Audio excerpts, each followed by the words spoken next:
একটি শিক্ষণীয় গল্প। এক জঙ্গলের পাশের দুই কাঠুরে বাস করত পিটার এবং জন।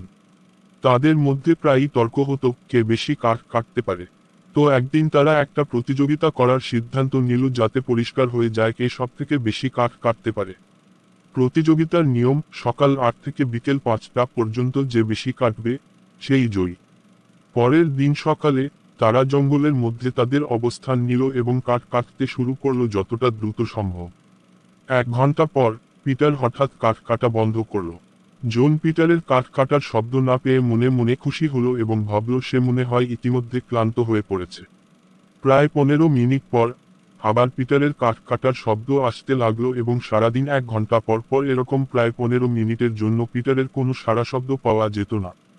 আর এইদিকে জন প্রচণ্ড খুশি মনে একটানা কাঠ কেটে যেতে লাগলো এবং সে নিশ্চিন্ত ছিল, অবশ্যই আমি অনেকটা বেশি কাঠ কেটেছি।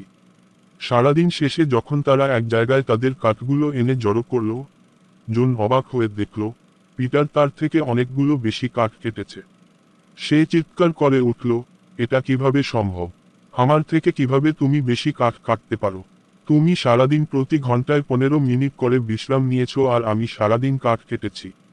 পিটার হাসল এবং উত্তর দিল, আমি ১৫ মিনিট বিশ্রাম নেয়ার পাশাপাশি আমার কুঠারে ধার দিয়েছি। আর যার কারণেই আমি বেশি কাঠ কাটতে পেরেছি।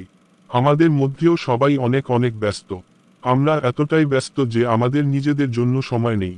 এতে আমাদের কুঠার মানে মস্তিষ্ক কিন্তু দিন দিন ধার কমে যাচ্ছে।